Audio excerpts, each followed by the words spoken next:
dhiyaadhee jira. Kutaa lammaffaa isaatiin kuni Gooftaan Yesuus Kiristoos bakka iddoo jiraatanitti isinii wajjin ta'ee guyyaa har'aas kan argattan obboloonni koo attam jirtu nagaan isiniif haa baay'atu. Seera Lewwotaa boqonnaa 26 lakkoofsa 3 hanga 13tti ergaa jiru irratti bu'uureffannee caalaadhumatti macaafa seera Lewwotaa guutummaasaa kan hammatudha waan nuyi waliin ilaalaa jirru. Kutaa tokkoffaa waliin ilaalaa turre. Gooftaan Yesuus Kiristoos isin haa eebbisuu dhaggeeffachaa turtanii namoonni akka dhaggeeffataniif illee gadhiisaa turtanii akkasuma YouTube irratti feetanii jirtu. Baay'ee gaariidha. Namni haa baratu haa dhaggeeffatu. Dubbii Yesuus Kiristoos egaa humna qaba. Kanaaf obboloonni koo bakka jirtanitti dhaggeeffadhaa. Adaraan isiniin jedha. Waan guddaatu addana keessa jira. Sagalee Waaqayyooti waan ta'eef. Egaa Gooftaan isin haa eebbisuu jaallatamoo obboloota koo kutaa lammaffaa guyyaa har'aatti fufna. Seera Waaqayyoo isaa abboommii isaa eeguun keessa jiraannu sana haa hubannu isa jedhu irratti kutaa tokkoffaa dhaqaa dhaggeeffadhaa isinii irra deebi'ennaan irra deebii ta'a waan ta'eef achumarraa ilaaluu dhaggeeffachuutu isinirra jira. Har'a kutaa lammaffaan itti fufa. Macaafa seera Lewwotaa kana beekuudhaaf jenneetu wantoota garaagaraa dubbannee amma tuqaa 7tti erga dubbannee booda dhaabbanne har'a the law yookaan immoo seera Waaqayyoo fi abboommii kan jirutu mata duree kana keessa jira. Seerri Waaqayyoo inni jiru Waaqayyoo mataa isaa ibsa. Abboommiidha inni jiru immoo seera Waaqayyoo irraa kan nuu kenname qajeelfama Waaqayyoo nuu kenne eenyee keessa jiraachuudhaaf kan nuu kenname kan namaati jechuudha. Abboommiin akka nuti Waaqayyoo wajjin jiraannu nu barsiisa. Seera Waaqayyoo inni jennu garuu Waaqayyoon kan bakka bu'uudha jechuudha. Egaa different types of law. Different types of the law. Seerri macaafa kana keessatti bifa garaagaraatiin jira. Isanis ni dubbadha. Seera inni jedhamu hirree ilaaluu qabna. Namni gaa waa'ee waan seera jedhu kana dhaga'uun barbaadu garuu immoo Waaqayyo wajjin karaa nu ittiin jiraannu keessaatiin inni tokko seeraaf abboommii Waaqayyoo eeguudhaan akka ta'e sagalichi nutti hima. Tokkoffaani gosoota seeraa jiran keessaati holiness code kan jedhu jira. Seera Lewwotaa boqonnaa 17 lakkoofsa 26. Achirratti maal jedha? Holiness of code. Holiness codeini koodii qulqullummaati. Seera Lewwotaa boqonnaa 17 lakkoofsa 26 irratti qulqullummaan seera Waaqayyo barbaadu keessaa tokko qulqullummaatti jiraadha isa jirudha. Seerri Waaqayyo kan inni barsiisu. Seera qulqullummaaf kenname. Namni jireenya isaa qulqullummaatti eeggachuu qaba. Hafuura isaa qulqullummaatti eeggachuu qaba. Fakkeenyaaf Maatiyus boqonnaa 7 lakkoofsa 6 irratti maal jedha? Meetii keessa yookaan callee keessa huuruu booyyee jedhan buusinaa jedha. Dhuftanii immoo Phexros lammaffaa boqonnaa 2 lakkoofsa 22 yeroo dubbistan maal jedha achitti akkuma sareen diddigee isaa nyaatu jedhu jechisuun jedha. Warri sagalicha jiraatanii qabaatanii garuu akka dubbichaatti hin jiraannedha. Akkuma booyyeen immoo dhiqatee dhaqee laaqii keessatti yookaan dhoqqeetti deebi'uudha. Isaan jiruun isaanii akkasumadha. Baay'ee nama dhiba. Jireenya qulqullummaatiif dubbate kana macaafni qulqulluun jireenya qulqullummaa qabaachuu, hafuura qulqulluu qabaachuu, ilaalcha qulqullaa qabaachuu, hamiirraa fagaachuu, dhandha ofii xureessuurraa, ejjarraa, alalummaarraa, wantoota ija hojii foonii fakkaatan irraa fagaachuudha seerri Waaqayyoo inni tokko. Yoo akkas taatan malee waaqeffachuu hin dandeessan, tajaajiluu hin dandeessan, fuula Waaqayyoo dura dhaabachuu hin dandeessan ija jabinaan. Inni kun baay'ee dhibaa fi guddaadha. Seera qulqullummaa Waaqayyoo keessatti isa kana ga'a. Yeroo ammaa waan kana dhalootatti himuun rakkisaa iyyuu fakkaata. Miti namni kana dhaga'uun barbaadu waan ta'eef. Namni gadhiisii jiraachuu barbaada. Inni fuudhes akka isaan fuudhinitti, isheen heerumtes akka isheen heeruminitti, inni fuudhe gaa'ela isaa hiikuu, isheen heerumte gaa'ela ishee hiikti.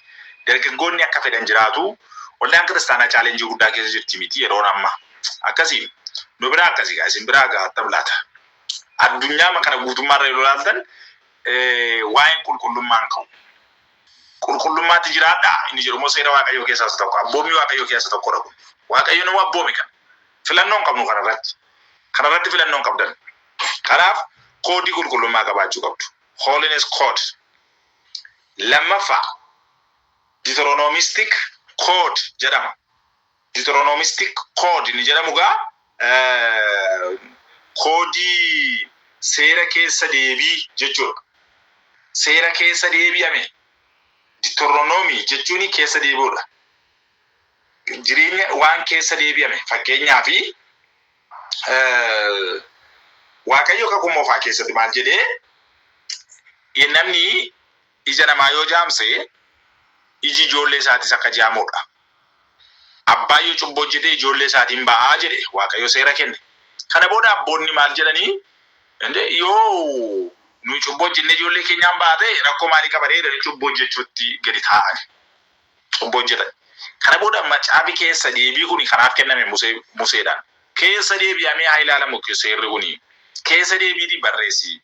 Cultus laws from the time of Joshua. Warroonni kun egaa yeroo Iyyaasuu fa'a Deuteronomy yookaan immoo macaafa keessa deebii boqonnaa 12 lakkoofsa 26 yeroo dubbistanii isa kana argatu.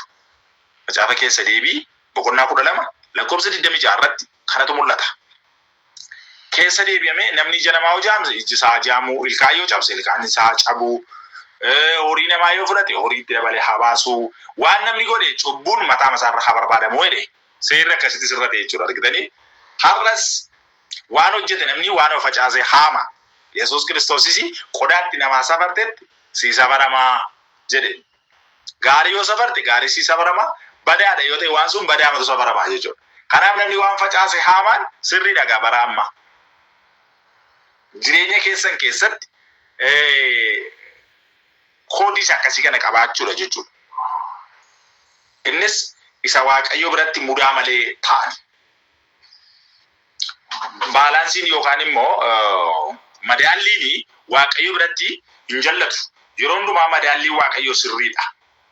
Irraafamu madaallii Waaqayyo. Madaallii waan matarra keessa baata. Madaallii Waaqayyo sirriidha har'aa boru yeroo hundumaa. Kanaaf seera Waaqayyo keessatti madaalliin jallisinii namarratti dabaan godhinii jechuudha gaa. Badaa hojjettee dabaa hojjettee jireenya Waaqayyoon bulle jiraattee namoonni biraan immoo akka ijaabaa isaan irratti immoo ijaan bahu. Namoonni biraan akka gatii baasan ofii keef garuu birmadummaatti akka jiraattu yaadinidha. Waanuma ofii keef akka namni sii godhu barbaaddu ofii keefis atis namaaf godhaawwadhu godhii jedha sagalee Waaqayyo miti. Kanaaf dubbisaa isin booda kutaa amman isinii kennu kana dubbisaa. Inni biraani decalogy code jedhama. Decalogy kun egaa terminology warra theology keessa jira.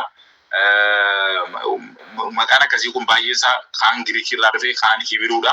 Kaan immoo Ibraayistii fa'i. Wantoota akkasiiti jechuudha jechoonni kun.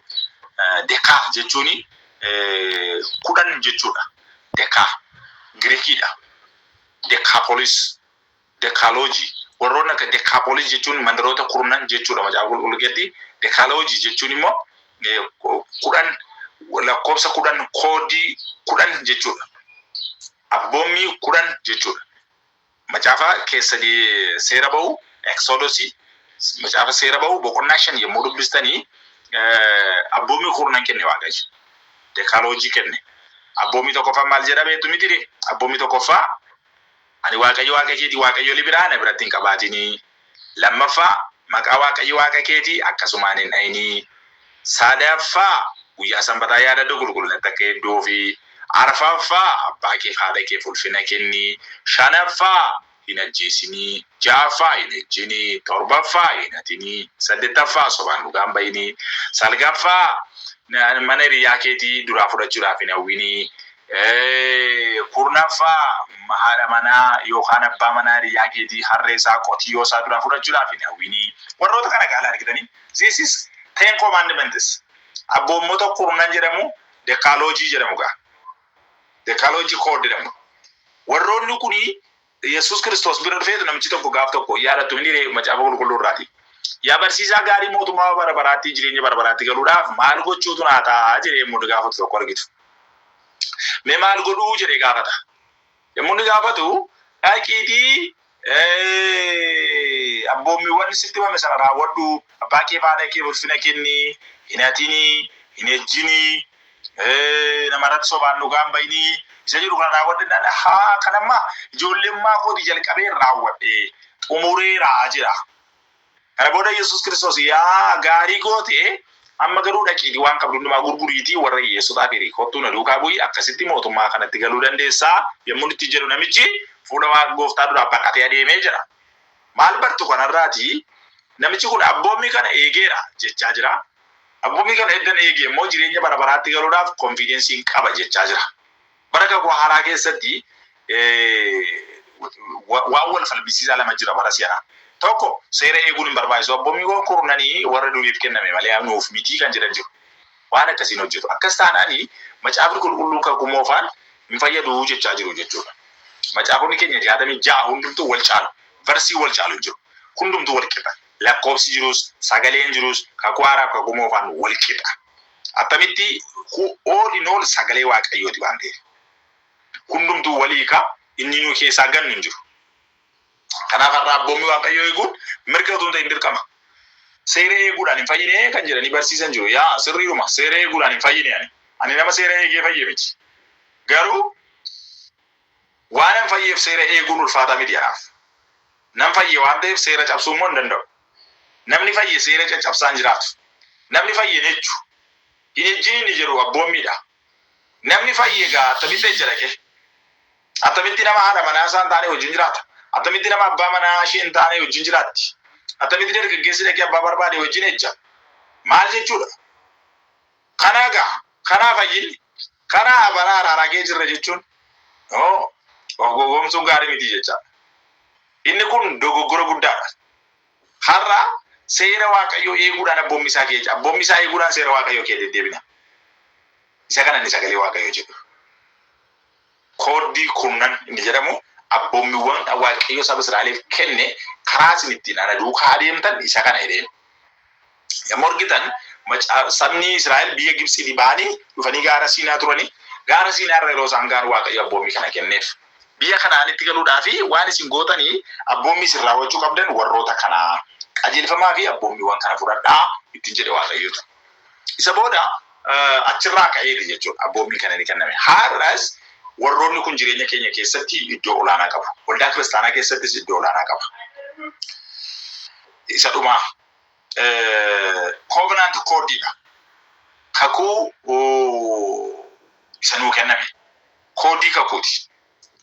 Covenant ni jedhu immoo kakuu Waaqayyoo saba isaa wajjin galee kakuu Waaqayyoo Noah wajjin galee yeroo tokko sin barsiisee dha yaada kakuu Noah wajjin kakuu Musee wajjin kakuu Abrahaamii wajjin kakuu Adaamii wajjin